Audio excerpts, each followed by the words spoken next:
برحمتک یا ارحم الراحمین۔ بلند تر صلوات پڑھیں۔ اعوذ باللہ من الشیطان الرجیم، بسم اللہ الرحمن الرحیم۔ الحمد للہ الذی لا یبلغ مدحتہ القائلون ولا يحصي نعماءه العادون ولا يؤدي حقه المجتهدون۔ الصلاة والسلام والتحية والإكرام على الرسول المسدد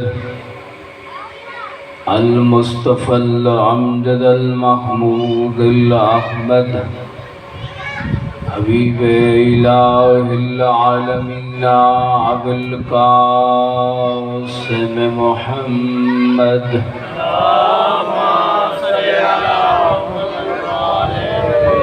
ثم الصلاة والسلام والتحیۃ والاکرام علی اہل بیتہ الطیبین الطاہرین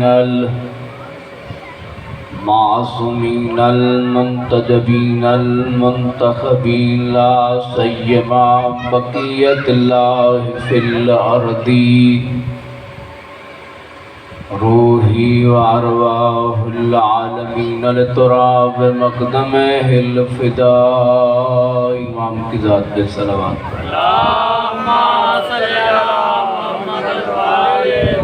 ولعنت الدائمۃ الابدیہ علی اعدائہم اجمعین من یوم عداوتہم الی قیام یوم الدین۔ رب اشرح لی صدری ویسر لی امری واحلل عقدۃ من لسانی یفقہوا قولی۔ اما بعد فقد قال اللہ تبارک و تعالی فی کلامہ المجید وفرقانہ الحمید وہو اصدق القائلین۔ بسم اللہ الرحمن الرحیم۔ ان الدین عند اللہ الاسلام۔ درود پڑھیں باول۔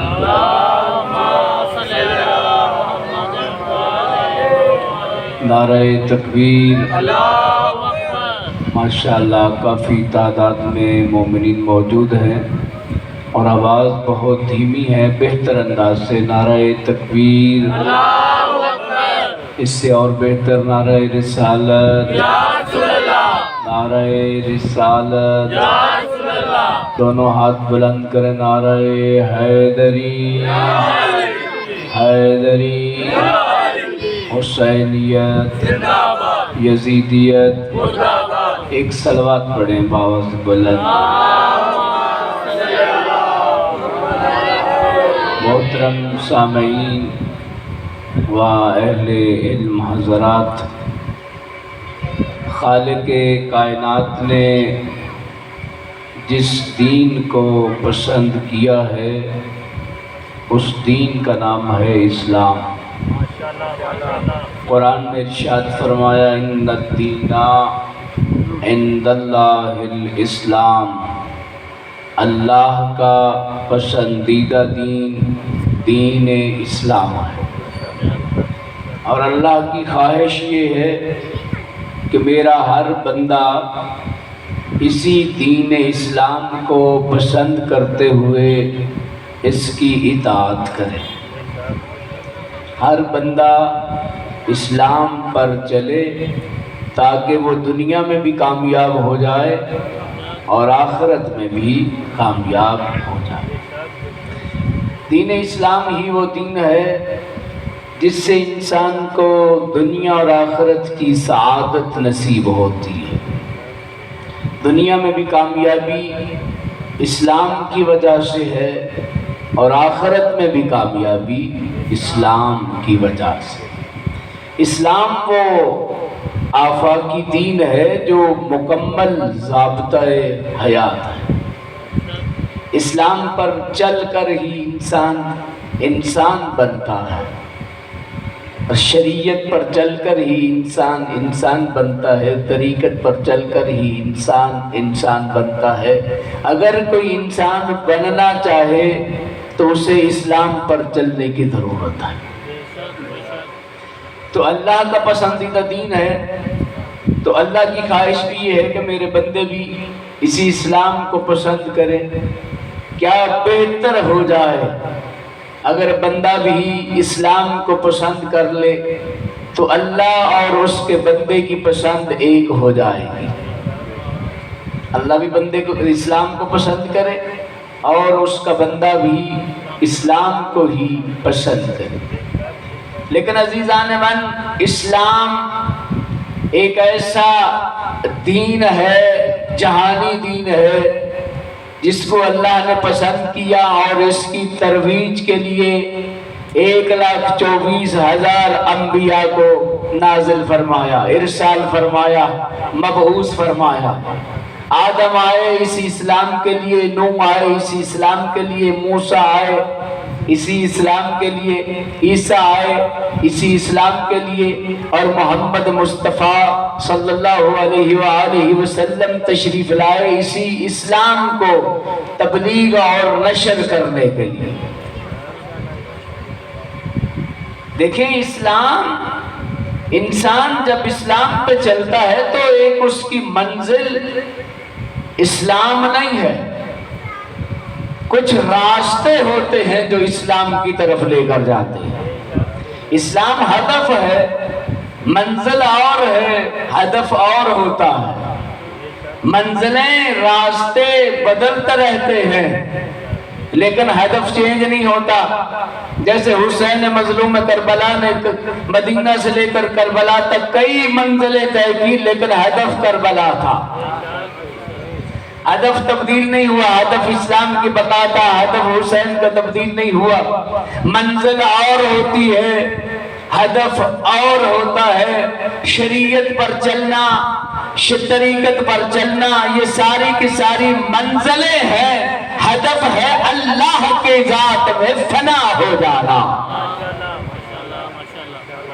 شریعت اور طریقت منزلیں ہیں، فنا فی اللہ ہدف ہے، معرفت اللہ ہدف ہے۔ توجہ کر رہے ہیں یا نہیں؟ معرفت اللہ ہدف ہے اور فنا فی اللہ ہدف ہے۔ قرآن نے کہا وَمَا خَلَقْتَ الْجِنَّ وَالْإِنسَ إِلَّا لِيَعْبُدُونَ، میں نے انسانوں اور جنوں کو خلق کیا تاکہ یہ میری عبادت کر سکیں۔ عبادت منزل ہے، ہدف فنا فی اللہ ہے، ہدف معرفت اللہ ہے۔ ہدف تک پہنچنا کمال ہے، منزل تک پہنچنا کمال نہیں۔ منزلیں بدلتی رہیں گی، ایک منزل سے دوسری منزل، دوسری سے تیسری منزل۔ توجہ کر رہے، ہدف تک پہنچنا انسان کا کمال ہے۔ ہمارا مقصد، ہمارا ہدف فنا فی اللہ معرفت اللہ ہونا چاہیے۔ حسین کی مجلس میں آنا فنا فی اللہ ہونا چاہیے، دین کو سیکھنا ہدف ہونا چاہیے۔ توجہ کر رہے ہیں یا نہیں؟ ایک سلوات پڑھیں گے سارے مل کے۔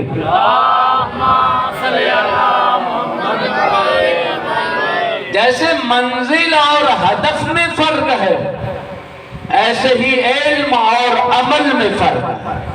علم اور ہوتا ہے، عمل اور ہوتا ہے۔ عمل تب ہوگا جب علم ہوگا، اور علم جب آ جائے پھر عمل کرنا ضروری، وگرنہ عالم بے عمل ایسے ہوگا جیسے درخت بے ثمر ہوتا ہے۔ علم آ جائے اس پر عمل کرنا ضروری۔ بھائی، دین کو سیکھنے کے لیے وقت لگانا پڑے گا۔ دین کیسے سیکھا جائے؟ دین کوئی عام چیز نہیں جس کو انسان کہے میں دیندار ہوں اور فوراً دین کو سمجھ آئے۔ دین شناسی اور ہے، دینداری اور ہے۔ دینداری تب ہوگی جب انسان کے پاس دین آئے گا، دین شناسی ہوگی۔ توجہ کر رہے ہیں یا نہیں؟ دین شناسی پہلے حاصل ہوگی، بعد میں دینداری ہوگی۔ اگر دین کا علم ہی نہیں ہے تو دینداری کیسے ہوگی؟ توجہ کر رہے ہیں؟ ہدف پہلے نہیں ہوتا، پہلے منزل ہے۔ دین شناسی منزل ہے اور دینداری ہدف ہے انسان کا۔ عمل ہدف ہے اور علم انسان کا منزل قرار پائے گا۔ جب تک انسان دیکھے کلمہ لا الہ الا اللہ محمد رسول اللہ علی ولی اللہ پڑھ لے گا تو اس سے شرک، نجاست، کفر اور نفاق تو چلا جائے گا، لیکن کیا دین شناسی آ جائے گی؟ نہیں، دین شناسی تب آئے گی جب دین کو سیکھیں گے۔ صرف کلمہ پڑھنے سے انسان مسلمان تو ہو جائے گا، انسان مومن تو بن جائے گا، لیکن دین شناس نہیں بنے گا۔ دین شناس تب بنے گا جب دین کو سیکھے گا۔ دین کو سیکھنا ضروری ہے۔ جب دین داری ضروری تو دین سیکھنا بھی ضروری ہے۔ اب دین کو کیسے سیکھے؟ جب علماء اسلام سے پوچھا گیا کہ دین کو کیسے سیکھے، کسی نے کہا بھئی آپ کو مسجدوں میں چلہ لگانا پڑے گا، کسی نے کہا کہ 1 سال بستر یہاں پہ اٹھا کر مسجدوں میں جانا پڑے گا، کسی نے کہا مکہ جانا پڑے گا، کسی نے کہا مدینہ یونیورسٹی میں جانا پڑے گا، کسی نے کہا کوفہ میں جانا پڑے گا، کسی نے کہا نجف میں جانا پڑے گا۔ ایک عام سے عالم سے پوچھا، ایک عارف باللہ سے پوچھا کہ دین کیسے سیکھیں؟ اس نے کہا کہیں جانے کی ضرورت نہیں، آپ مجلس حسین میں آ جاؤ، تمہیں دین آ جائے گا۔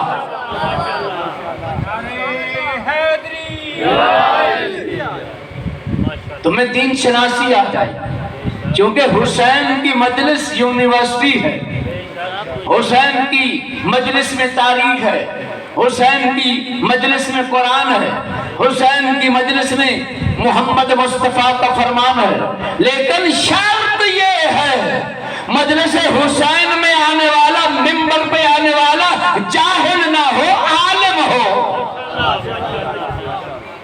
اگر یونیورسٹی کے پروفیسر جاہل ہوں تو سٹوڈنٹس کو کیا دیں گے؟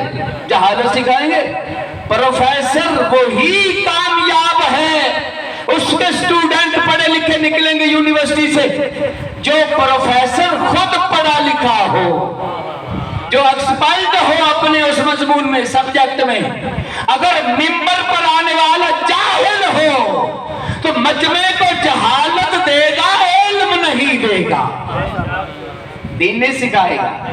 اگر خود ہی بندہ دیندار نہ ہو تو دوسروں کو کیا دین سکھائے گا؟ تو دینداری ضروری۔ اسی دین کے لیے اللہ نے مصطفیٰ کو مبعوث میں رسالت کیا۔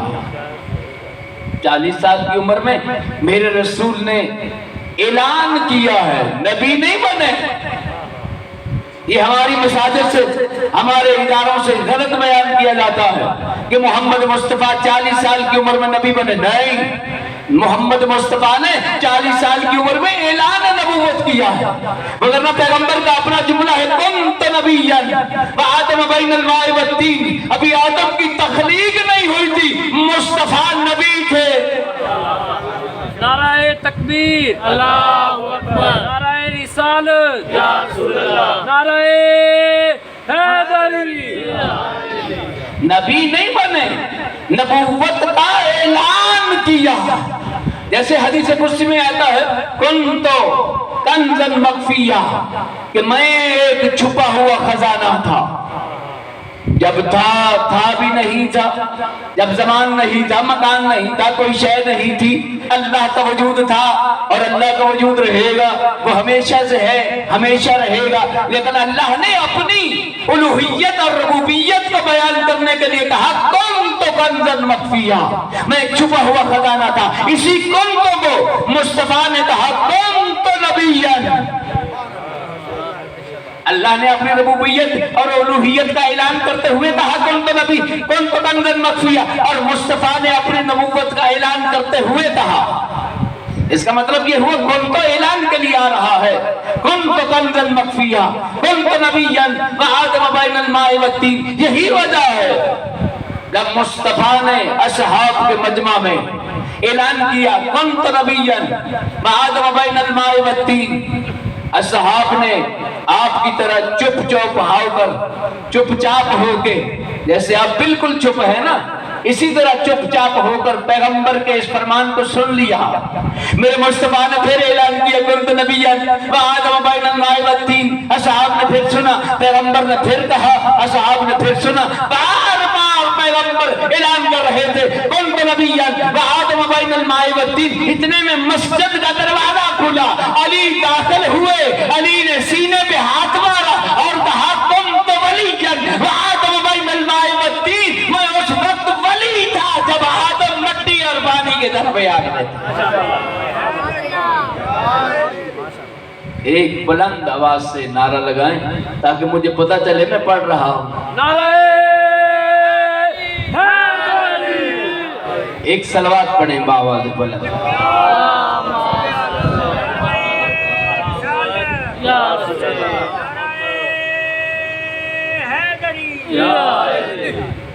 کنت کنزا مخفیا کنت نبیا وآدم بین الماء والطین، اس کا مطلب یہ ہوا یہ کنت اعلان کے لیے آتا۔ اللہ نے کہا کنت کنزا مخفیا، مصطفیٰ نے کہا کنت نبیا وآدم بین الماء والطین، یہ اعلان کرنے کے لیے آتا۔ اللہ جانے رسول کب سے نبی تھا، آج اعلان کر رہا کہ میں نبی ہوں اور آدم سے پہلے کا نبی، آدم کی تخلیق سے پہلے کا نبی ہوں، اور اسی کنتوں کو اللہ نے، اللہ کے رسول نے غدیر کے میدان میں انتخاب کیا اور کہا کنتو من کنت مولا ہو فہذا علی مولا، اللہ جانے علی کب سے مولا ہے، غدیر کے میدان میں علی کی ولایت کا اعلان ہو رہا ہے۔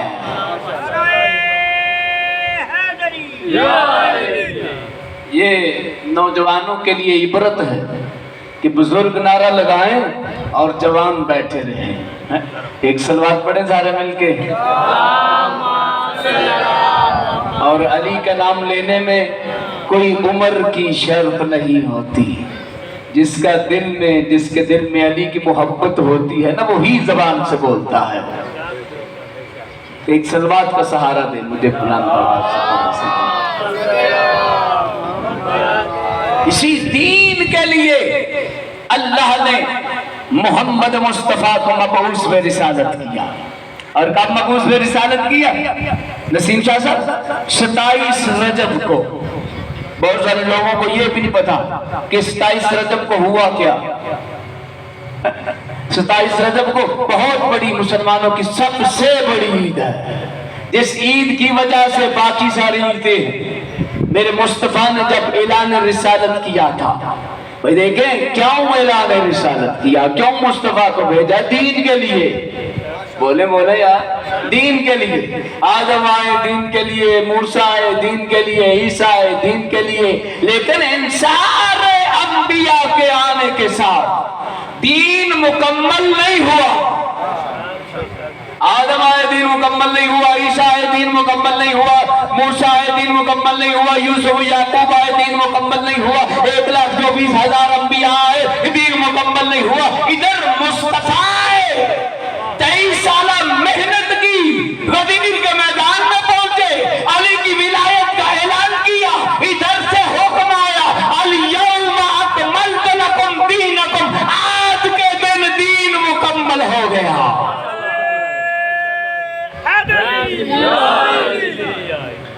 بھئی آپ سوال کریں گے نا، آدم اور عیسیٰ کے آنے سے دین کیوں نہیں مکمل ہوا؟ دین ابتدائی مراحل میں تھا۔ آدم آیا دین کا کچھ حصہ بتایا، نوح آئے دین کا کچھ حصہ بتایا، بھئی باتیں سمجھ میں آ رہی ہیں نا؟ عیسیٰ آئے دین کا کچھ حصہ بتایا، مصطفیٰ آئے دین کو بتایا، 23 سالہ محنت کی، کیوں نہ دین مکمل ہوتا؟ کیوں آدم کی وجہ سے دین کیوں نہیں مکمل ہوا؟ بولے سارے، عیسیٰ اور موسیٰ کی وجہ سے کیوں نہیں دین مکمل ہوا؟ ایک جملہ کہہ دوں، اگر ان کے پاس علی جیسی ہستی ہوتی تو ان کے دور میں بھی دین مکمل ہو سکتا تھا۔ مصطفیٰ نے علی کو پالا تھا، دین مکمل ہو گیا، علی کی ولایت آئی، دین مکمل ہو گیا۔ 23 سالہ محنت کی میرے رسول نے اور دین کو تکمیل کی منزل پہ پہنچایا، علی کی ولایت کا اعلان کیا۔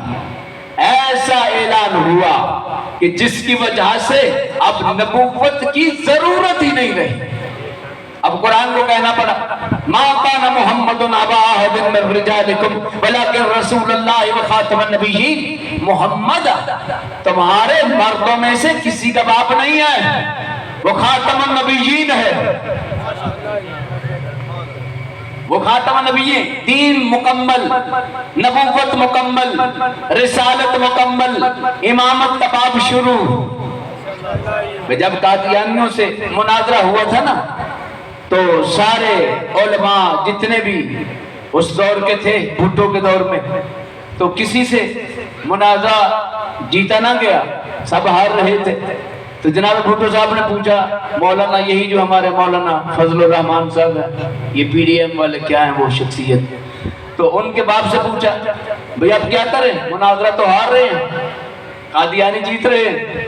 انہوں نے کہا ایک مولوی ہے جو پہلے دیوبندی تھا اب شیعہ ہے، مولوی اسماعیل صاحب، اس کو لے کر آؤ، وہی ان سے مناظرہ کر سکتا ہے۔ راتوں رات تاریخ میں ملتا ہے، یہ جو کتابیں لکھی گئی، راتوں رات بھٹو صاحب نے مولوی اسماعیل صاحب کو بلایا، کتابوں سمیت ڈھیروں کتابوں اٹھا کے اسلام آباد ہائی کورٹ میں پہنچے، جسٹس کے پاس پہنچے۔ جب بات ہوئی ختم نبوت پر، کہا تمہارے پاس دلیل کیا ہے؟ توجہ چاہوں گا، تمہارے پاس دلیل کیا ہے؟ مولوی اسماعیل نے کہا میں ایک حدیث سے ثابت کروں گا۔ کہا کون سی حدیث ہے؟ کہا جس کو ہر مسلمان مانتا ہے۔ کہا حدیث کون سی ہے؟ مولوی اسماعیل نے کہا من کنت مولا ہو، من کنت مولا ہو فہذا علی مولا۔ رسول نے غدیر کے میدان میں علی کی ولایت و امامت کا اعلان کر کے نبوت کو ختم کر دیا، امامت کو شروع کر دیا۔ یا رسول اللہ، بھائی اسی دین کو بچانے کے لیے رسول نے 23 سالہ محنت کی۔ غدیر کے میدان میں دین مکمل ہے، الیوم اکملت لکم دینکم واتممت علیکم نعمتی ورضیت لکم الاسلام دینا۔ غدیر کے میدان میں اسلام مکمل ہوا، لیکن ایک جملہ آپ کی خدمت میں عرض کرنا چاہتا ہوں، غدیر کے میدان میں اسلام مکمل ہو گیا، اللہ نے تکمیل اسلام کی گارنٹی دے دی، لیکن اسلام کے محفوظ ہونے کی گارنٹی نہیں دی۔ اسلام کے محفوظ ہونے کی گارنٹی نہیں دی۔ اللہ نے کہا دین مکمل ہے، لیکن یہ نہیں کہا کہ دین محفوظ بھی ہو گیا۔ دین محفوظ کب ہوا؟ غدیر کے میدان میں دین مکمل ہوا اور کربلا کے میدان میں دین محفوظ ہوا۔ کربلا محفوظ دین کا نام ہے، غدیر تکمیل دین کا نام ہے۔ دوسرے لفظوں میں کہہ دو، باپ کی ولایت سے دین مکمل ہوا اور بیٹے کی شہادت سے دین محفوظ ہوا۔ دین مکمل ہوا ہے باپ کی ولایت سے، امامت سے، اور دین محفوظ ہوا ہے بیٹے کی شہادت سے۔ دیکھیں غدیر، آدم سے لے کر غدیر تک اسلام کا ماضی ہے۔ دوسرے لفظوں میں کہہ دوں بھئی آدم سے لے کر غدیر تک دین مکمل ہوتا رہا، غدیر کے میدان میں دین مکمل ہو گیا، اور غدیر سے لے کر پھر حسین کی آخری سجدے تک دین کا ایک حصہ، اور حسین کے سجدے سے لے کر آخری سجدے سے لے کر آج تک اور قیامت تک دین کا دوسرا حصہ۔ آدم سے لے کر غدیر تک دین خطرے میں رہا، اور حسین کے سجدے سے لے کر قیامت تک دین محفوظ ہو گیا۔ لیکن عزیزان من، دین کے دو حصے ہوئے، ایک دین کا ماضی کہلایا، حسین کے آخری سجدے تک دین کا ماضی، اور حسین کی آخری سجدے سے لے کر قیامت تک دین کا مستقبل۔ دین کا مستقبل توجہ چاہوں گا، دین کے ماضی کو حسین کے سجدے نے بتایا، اور دین کے مستقبل کو زینب کے خطبے نے بتایا۔ دین ایسے محفوظ نہیں ہوا، دین پر حسین نے قربانی دی، دین پر جناب زینب کبریٰ نے خطبہ دیا، دین کو بچانے کے لیے، اسلام کی بقا کے لیے زینب کبریٰ نے خطبہ دیا۔ 6 ہستیوں نے دین پر بڑا خرچ کیا، ایک مرد اور ایک مستور نے مکہ میں اسلام کی نصرت کی مدد کی، اور ایک مرد اور ایک مستور نے مدینہ میں۔ پریشان تو نہیں ہے نا؟ تھوڑا سا بولیں گے میرے ساتھ۔ ایک مرد اور مستور نے کہا مکہ میں، بولیں گے سب، اور ایک مستور اور ایک مرد نے مدینہ میں، اور ایک مرد اور ایک مستور نے کربلا کے میدان دین کی نصرت کی۔ جس نے مکہ میں نصرت کی اس کا نام ہے ابو طالب، اسی کے بیٹے نے مدینہ میں اسلام کی نصرت کی، اور پھر اسی کے پوتے نے حسین مظلوم کربلا نے کربلا کے میدان میں اسلام کی نصرت کی۔ ایک باپ اسلام کے آغاز میں کام آیا، بیٹا اسلام کے پھیلانے میں کام آیا، اور حسین دین کے بچانے میں کام آیا۔ اور وہ جو مستور مکہ میں تھی وہ جناب خدیجہ الکبریٰ ماں، اسی خدیجہ الکبریٰ کی بیٹی ہے جناب فاطمہ الزہرا، یہ مدینے میں کام آیا، اسلام کے کام آئی، اسلام کی نصرت کی، اسلام کی مدد کی۔ اور اسی فاطمہ الزہرا کی بیٹی ہے زینب کبریٰ جو کربلا میں اسلام کی مدد کر رہی ہے۔ 6 ہستیوں نے بڑی مدد کی، بڑی نصرت کی، انتہا کی نصرت کی ہے اسلام کے لیے۔ دیکھیں جناب خدیجہ الکبریٰ کوئی عام مستور نہیں، اس کا نام ہے خدیجہ۔ القاب پر نظر کریں تو کہیں طاہرہ ملتا ہے، کہیں مبارکہ ملتا ہے، کہیں غرہ ملتا ہے، کہیں کبریٰ ملتا ہے۔ فاسق و فاجر معاشرے میں جو اپنے دامن کو بچا کے رکھے اور باقی لوگوں کے دامن کو بھی بچائے، اسے بطول طاہرہ خدیجہ الکبریٰ اور بطول طاہرہ کہتے ہیں۔ جناب خدیجہ اس دور میں بھی طاہرہ کا لقب رکھتی تھی۔ جناب خدیجہ کا مقام کوئی کم ہے؟ جب معراج کی منزل آئی تو جبریل جناب خدیجہ کے گھر میں، مصطفیٰ جناب خدیجہ کے گھر میں، میکائیل جناب خدیجہ کے گھر میں، ملائکہ جناب خدیجہ کے گھر میں، وحی جناب خدیجہ کے گھر میں، براق جناب خدیجہ کے گھر میں۔ معراج کا آغاز بھی خدیجہ کے گھر میں ہوا، معراج کا اختتام بھی خدیجہ کے گھر میں ہوا۔ جب معراج سے واپس رسول آئے تو جناب جبریل نے کہا اینا خدیجہ الکبریٰ، اے اللہ کے رسول خدیجہ کہاں ہے؟ کہا کیا کہنا ہے؟ جناب جبریل نے کہا اللہ یقرؤ السلام، اللہ خدیجہ کو سلام کہہ رہا۔ کیا شان کی مالک ہے میری بی بی جناب خدیجہ الکبریٰ، جس کو اللہ سلام بھیجے۔ السلام علی خدیجہ الکبریٰ۔ جناب خدیجہ الکبریٰ نے جواب دیا میرا بھی اللہ پہ سلام، اللہ السلام و الیہ السلام و منہ السلام۔ جناب خدیجہ کوئی عام مستور نہیں، مسلمانوں نے رٹا لگایا ہوا ہے۔ خدیجہ کنواری نہیں تھی، خدیجہ بیوہ تھی، پہلی شادی تھی، دوسری شادی تھی، تیسری شادی تھی۔ اور اللہ کے بندے آپ نے کیا دینا ہے جناب خدیجہ کی شخصی زندگی پر ایسی گفتگو کر کے؟ یہاں تمہیں ازواج کی توہین نظر نہیں آتی؟ تم تو ازواج اور صحاب کی توہین کے بڑے جلدی سے قائل ہو جاتے، فلاں نے توہین کر دی، یہاں جناب خدیجہ کی توہین نظر نہیں آتی؟ اگر تاریخ کو پڑھ کے دیکھو، خدیجہ بیوہ نہیں تھی، کنواری تھی۔ اور اگر کنوارا پن ہی تمہارے لیے معیار فضیلت ہے تو وہ خدیجہ ہے جس کو کنوارا محمد مصطفیٰ ملا۔ باقی ساری کی ساری خواتین تو ازواج تو ساری کی ساری جناب خدیجہ کی وفات کے بعد آئی۔ واحد جناب خدیجہ ہے جس کو برات لے کر میرا رسول لینے گئے تھے۔ باقی تو سب ازواج کے والدین نے ان کو رسول کے گھروں میں چھوڑا۔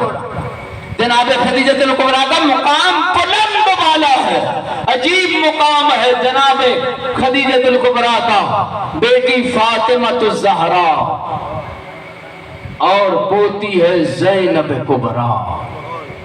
اسی اسلام پہ فاطمہ الزہرا نے بھی قربانی دی اور خدیجہ الکبریٰ کی پوتی زینب کبریٰ نے بھی قربانی دی۔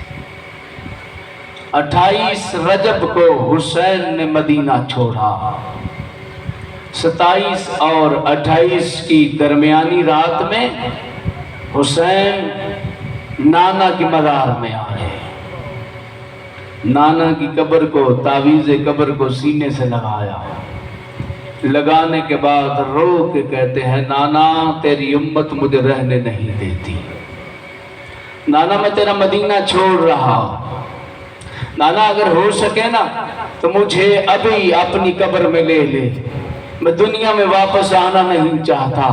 سنو گے؟ آواز آئی قبر سے، آواز آئی حسین کأنی اراکا مرملا بالدماء، حسین میں تجھے کربلا میں خون میں لت پت دیکھ رہا، حسین اللہ کی مرضی ہے تو کربلا میں شہید ہو جائے۔ حسین نے نانا کی مزار کو چھوڑا، آئے ماں کی مزار پہ، آواز دے کے کہا اماں حسن کا کتنا اچھا مقدر تھا، گو حسن کو ظاہر ملی، لیکن اماں تیرا جوار تو نصیب ہو گیا، حسن سو تو تیرے جوار میں گیا، اماں میں کربلا جا رہا ہوں، اماں میں تیرا پیاسا بیٹا ہوں، اماں میں تیرا پردیسی بیٹا ہوں، اماں میں کربلا جا رہا ہوں، جیسے کہا نا میں کربلا جا رہا ہوں، قبر سے آواز آئی حسین تو اکیلا نہیں جا رہا، جدھر جدھر تیری سواری جائے گی تیری ماں دکھیاری ساتھ ساتھ جائے گی۔